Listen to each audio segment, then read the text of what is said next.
It's a day that I'm certain my guest at this time will not forget. I'm talking about the former Intercontinental Champion of the world, Macho Man Randy. Nothing means nothing. Nothing means nothing. Nothing means nothing. What do you mean by that? Super Flag Bros. Super. I'm talking about all the way to the top, yeah. Unjustifiably in a position that I'd rather not be in. But the cream rise to the top, oh yeah. Division 6 Podcast. Division 6 Podcast. And let me point to the president of the World Wrestling Federation, the Macho Man Randy Savage is not happy with your decision, yeah. D's Delaries and P's Delaries. I am the cream of the World Wrestling Federation, and there is no doubt about it, yeah, you mean Gene Open. Welcome everyone, you were listening to and perhaps watching the Super Flag Bros. I am in fact P's Delaries, but sitting on my right is not D's Delaries, as you heard in the pre-show introduction. I am of course joined by Simon Dagenet. You can be followed at Dagenet FPF. He is in fact a company man. Sitting behind the board is another company man, the Eagle at Master Control, of course, who gives me a different count every week, so I never really know how to start the show, so thanks for that. He can be followed at Eagle FPF. Remember, if you want to tweet the show live, you can do so by tweeting at Eagle FPF. And the man to my left is our producer. He is not in fact a company man.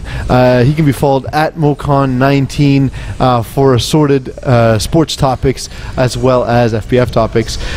Simon, how are you doing? Not bad yourself. I just wanted to take a moment to introduce you to the people. Simon Dagenet is a longtime quarterback in this league. He has played in many divisions. Right now he's a quarterback in Division C for Snatchers and Division B for Lightweight, who lost this week to my very own Darksiders. And as part of a bet, Simon Dagenet will have a very interesting part of his article. You had to say, yeah, you had to go there. Where he will write my completely true, unedited biography of all my amazing accomplishments, and that'll all be in his article. So please take the time to read Simon's article.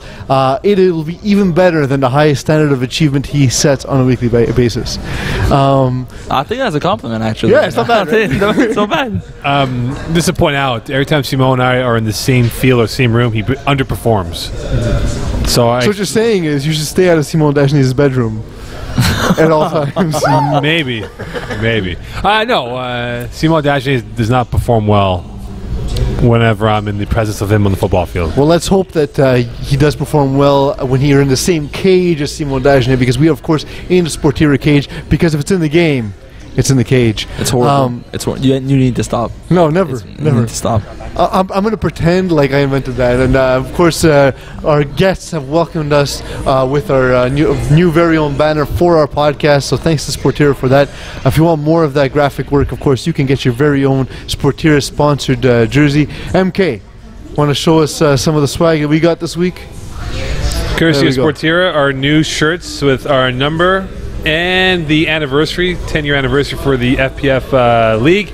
And behind it is the FPF logo for those who see it on their lovely HD computer screens. And that's about it for pleasantries. And let's get into the hardcore action that is Division E.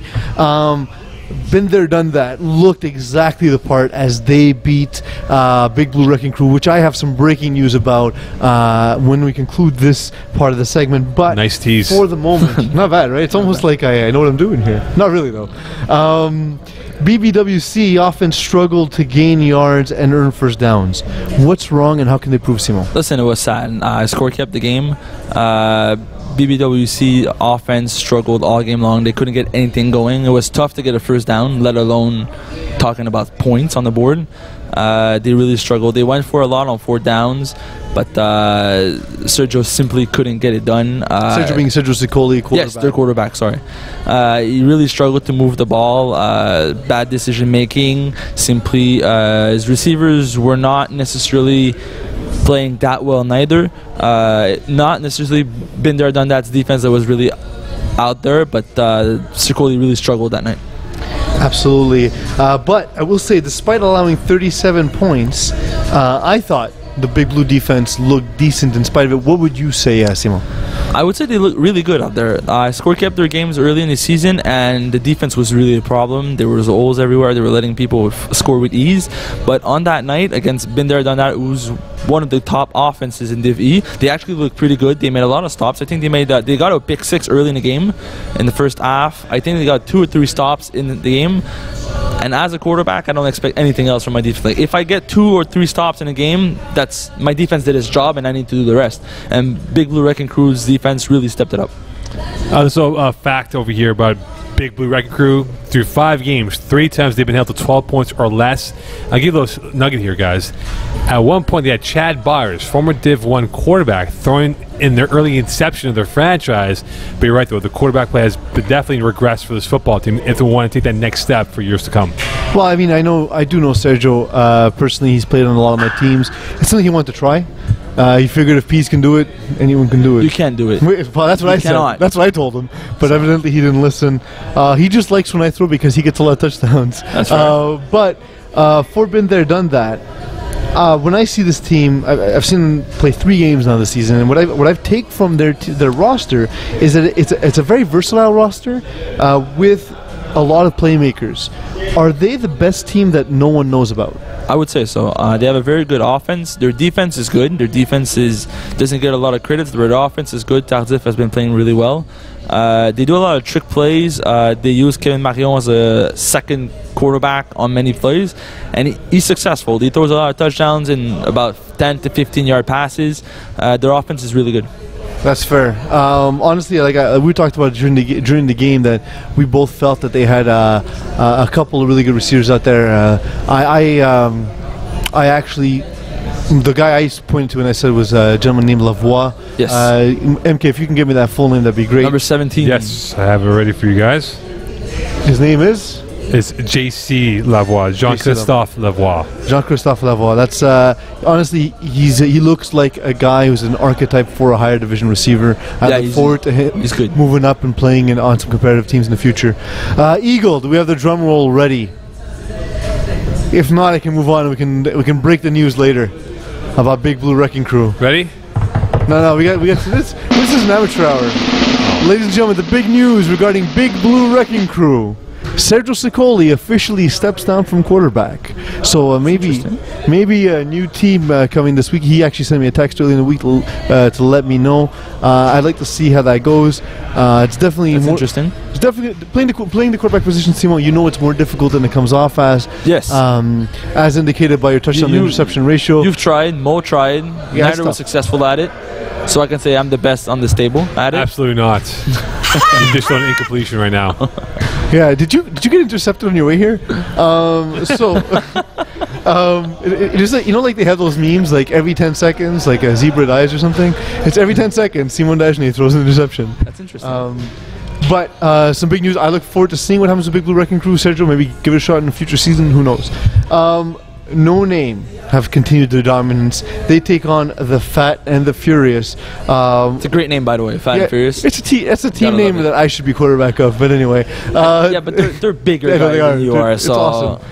No Name wins it 32-18. No Name is starting to get attention since being featured on Game of the Week. Having only allowed 25 points in the last 4 weeks, we can say they're one of, if not the best defense in the division. Simon, what makes their D so good? That's what she said. But honestly, it's the rusher. I have to say, I've score kept a few No Names games. The rusher, Chris, I think it's Chris Fields. Chris Fields. Yeah, he's awesome. He's really disruptive.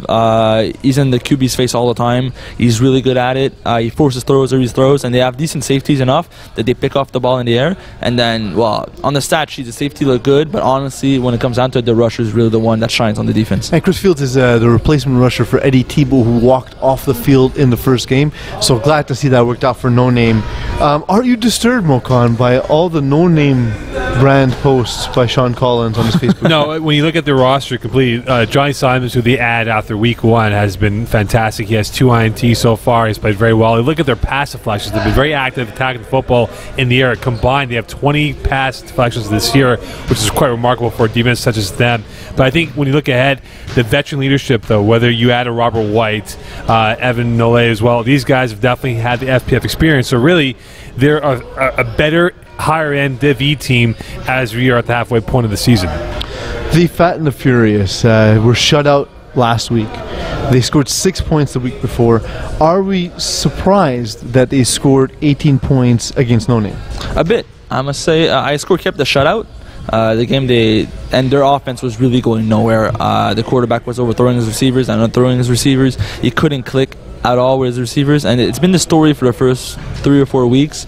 Their quarterback was not there. I heard he was injured early in the season. He had a problem with his hand. He tried stepping in, threw a few interceptions, stepped down. So if he's actually back and he's actually healthy now, maybe they could get something going. But from what I've seen from them, the defense was all right, but it really was the offense that couldn't get any points on the board. And Bobby Spaghettis of Aura Sabenkis, I gotta practice that name better. Bobby Sabenkis of VPC fame has stepped in to play quarterback. He only completed passes to 2 receivers in this game.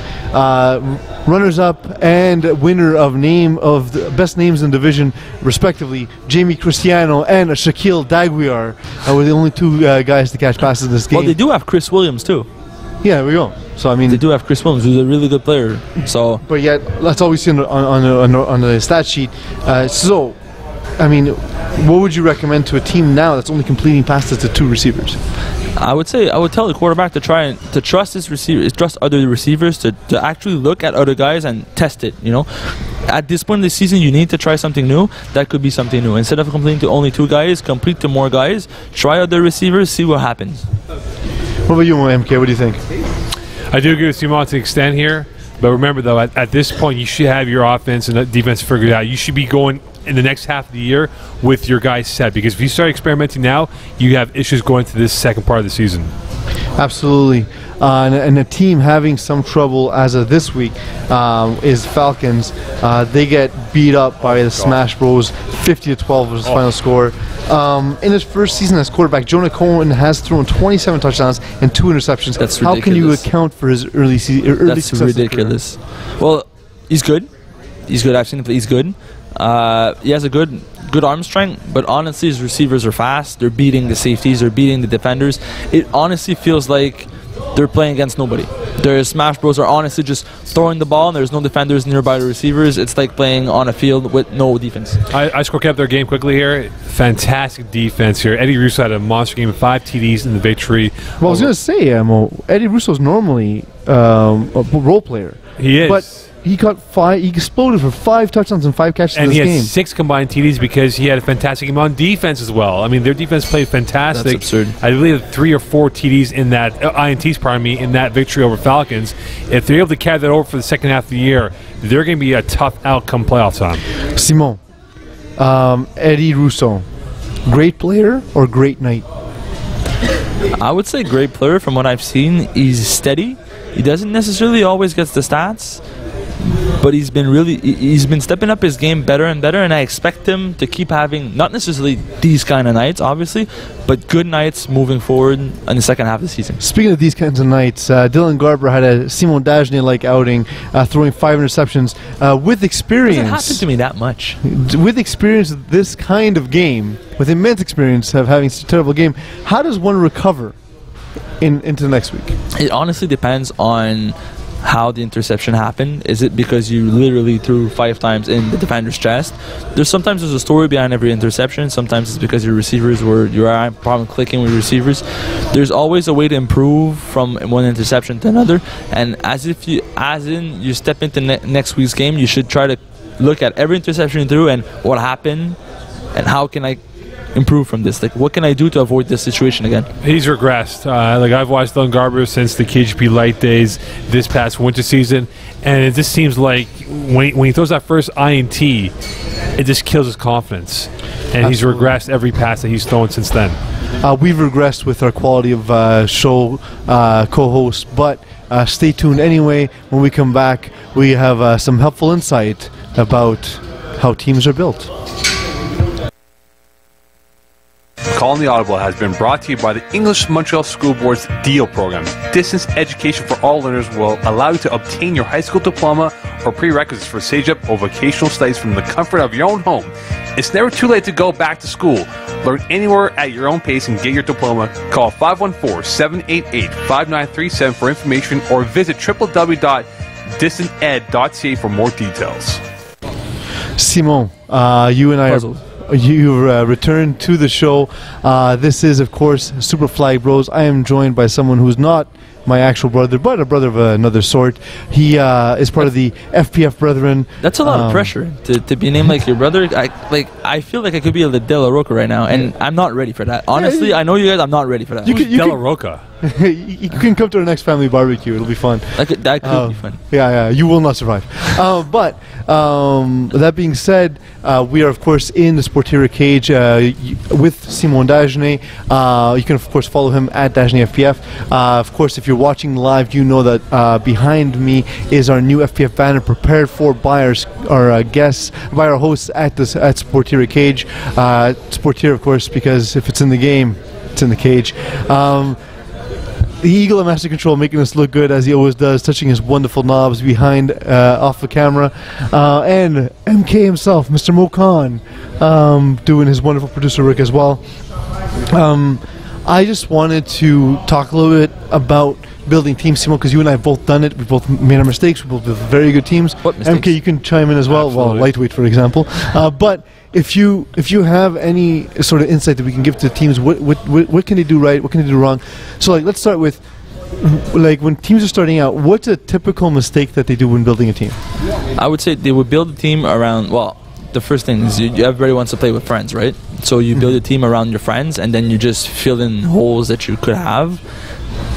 It works sometimes, and it doesn't on the other hand, because if your friends, let's say, wants to play a position, but it's not necessarily the best player at it, and you keep trying him over and over again, it could lead to losses that you can't recover by the end of the season, just because it's hard to tell your friend to step down, So that's one of the major problems I've seen around FPF in the past few seasons I've been here.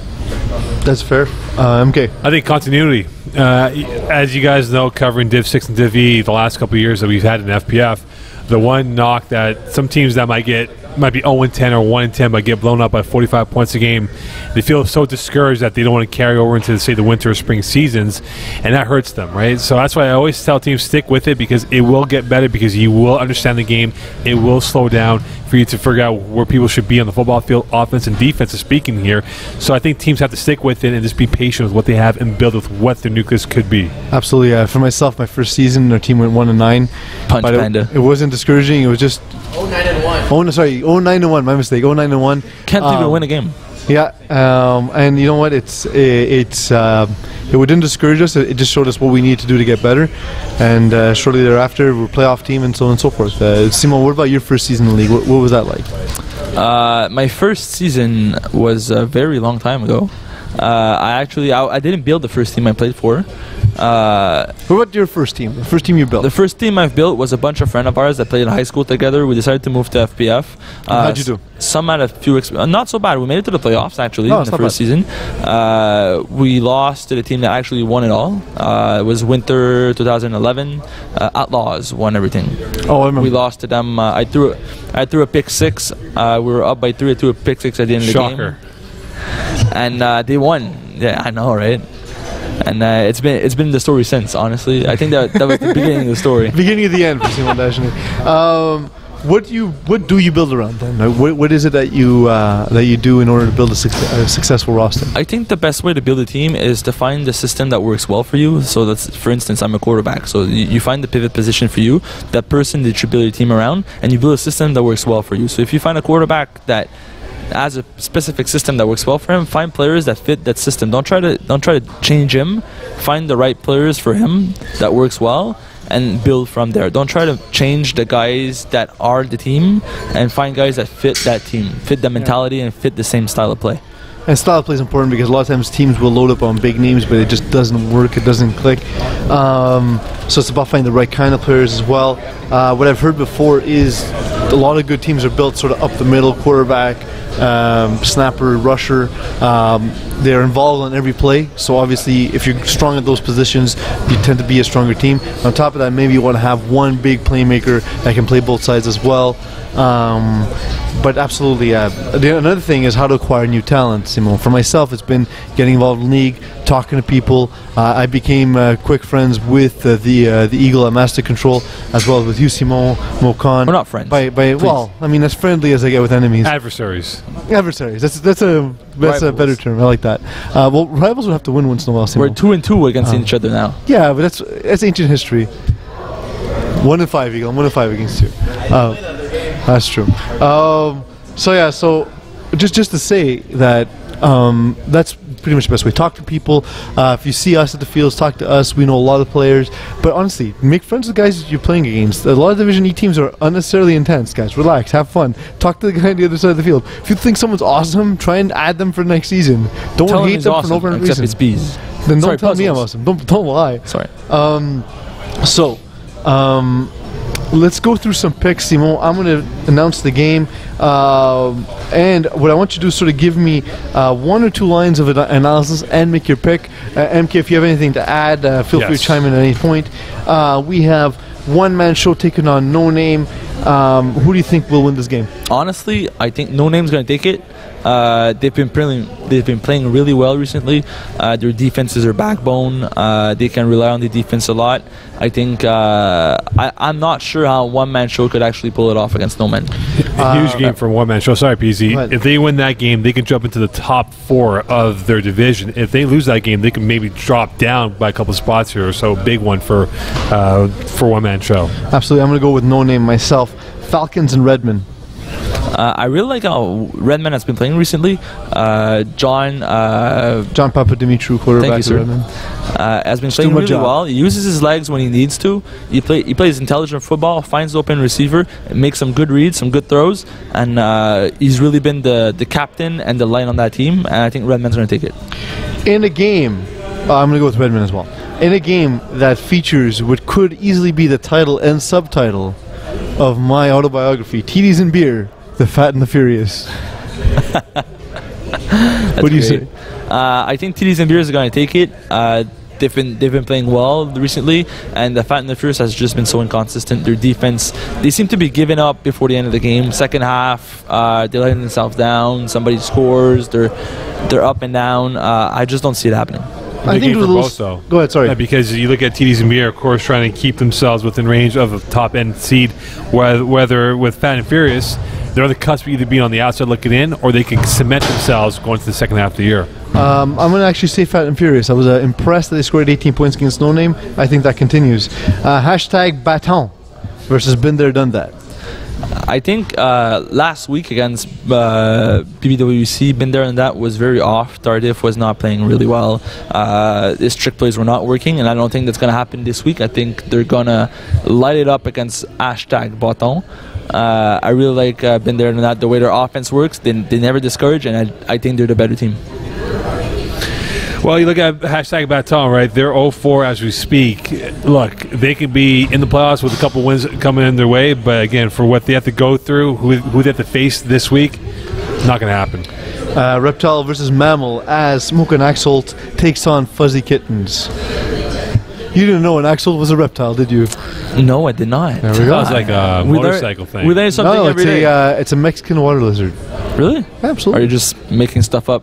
No, because you're a De La Roca, you guys do the same things. Well, is the D's role will be your job to make stuff up? If you've ever heard Science Hour with Duke in our last season's podcast, I have, but you didn't bring the topic yet. So, no. Anyways, I would say Fuzzy Kittens might take this one by a shocker. I think they might upset us. They've been playing better and better every week, and I think this might just be the week that they actually pull it off and they get that win they really need. Their momentum going. I like Fuzzy Kitten's athleticism, but I think Smoke and Axel's pull it off. Los Guapos against Blood Machines. Blood Machines, hands down. Honestly, from what I've seen, I think Blood Machines is a better team than Les Aigles, which is basically the same players, but Les Aigles in a higher division. And I feel like Blood Machines is a simply better team than Les Aigles. For more information on that, please read my Division D article this week. Wink. But yeah, I don't see Blood Machines losing any game in this division. Eagle has something to say. The axolot. Can you guys hear me now? Yes. Yes. The axolot, also known as a Mexican salamander or a Mexican walking fish, is a salamander. Yeah, Like a But it's barracuda? Mexican, it is Mexican. so it doesn't really count as something. It is not Wow. a fish, but an What about tacos? Anyway, Smash Bros against Been There Done That, and probably the best game on the docket. Wait, what? Smash Bros against Didn't we talk about Been There Done That earlier? I'm looking at the wrong week. Sorry about Yes, that. you are. I'm gonna go ahead and say go FOTC versus Jean-Guy. Well, I'm happy I corrected you. Yeah, You're 'cause that would have horrible been at this. strange. You're horrible at this. I learned from the best. So not me. Nope. I would say the teams again. I really was Jean-Guy against FOTC. Jean-Guy against FOTC. I think FOTC is going to take it because they're more organized. They have a lot of experience on their team. They know what's going on. Jean-Guy seems to lose edge sometimes. Their temper flare a lot, and as soon as you get in their head, they lose focus on the field, and it really goes. It could go either way, but I would give it to FOTC. It's funny that you say a team named Jean-Guy loses focus, but I will also go with FOTC. I just think it's a team that's been playing together so long, like Jean-Guy, but they're just one notch above. I give it to FOTC. Smash Bros against Mile Public House. Oh, God. Listen, yeah, that's the good. But to be honest, Mile Public House actually played well last week. They played against Redmond. They were up at half or tied at half, 19-18, something like that. They're actually playing really well, and they digressed in the second half. They couldn't keep up with Redmond's new defense, but they actually been improving a lot over the past 5 weeks. So let's give them props for that. They have a different nucleus of players. They're not 13 anymore. They're like 7 or 8, which helps a lot. But I just don't see it against Smash Bros. I just hope it's not going to be a blowout. I think they'll look a bit like Mild Public House in this one. It's Miles Public House. It's a restaurant. I know, but Do you know anything ever at all? I'm trying to make a pun. You see, they'll be mild and not It was potent. horrible. Yes. Absolutely, and I think Smash Bros will come away with it easily. Royalty take on a new quarterback of Big Blue Wrecking Crew. Who do you think takes this one? Listen, it really depends on who the quarterback is. We all know it's a quarterback-driven league, so it really depends on who your quarterback is and can he get it done. If the quarterback gets it done, because he does have the receivers. I mean, Big Blue Wrecking Crew, honestly, And now Cedric Sicoli being added to the receiving core. these guys are enormous. Honestly, like I don't get how you're not just throwing drum balls every play. They're like 6'6" with And arms jacked. as big as my legs. I know. So, and I have big quads. So I like, question that, actually. do I have big quads Because or your they're leg big? power would give you better arm strength to actually make completions. So I think the pick here is I would go with Big Blue Wrecking Crew if their quarterback completes 50% of his passes. So I'm above gonna Simon go- Dagenet. I'm going to go in the dark. I'm going to go Big Blue Wrecking Crew as well. And I'll agree with Mokonda. You need to do more squats. Looney Goons take on Tigers. That's a tough one. Because I don't know neither of these teams, to be honest. I haven't actually scored do. up them. So, So Mokan, I'll pass. Looney Goons versus Tigers. Well, I went by the Tigers business stash with a push-up restaurant, an Indian restaurant that the Mohan brothers do own. Fantastic food, by the way. Give me the Tigers because I enjoy their food. I say was the Tigers worst just they've been plug-in. playing so well this season. The Looney Goons are also banged up as well. Slow that's starts true. out of the gates, don't play well in the first half, always come on strong in the second half, but too little, too late for them. Final thoughts. you're not as funny as you look. No, I look incredibly funny. But I will say, for my Thursday lesson plan, for those Division E players who have not seen last week's Game of the Week, I know it wasn't your vision, but absolutely check it out. We've added a new drone camera. It's the coolest look. It actually looks like you're watching dudes play Madden. It's kick-ass. Yeah, it's great, honestly. FPF continues to push the limit every single season. That's it for this week. See what Whoa, it feels. whoa, 1 second here. Hold on here. Or don't see what it Hold on, feels. hold Thank you, Bokan, for ruining my sign-off. Don't forget, week 6 now, you have to play every game to be eligible for playoffs if you add new players for Div E. That's the one thing we have to clarify for Div E. And remember, bye.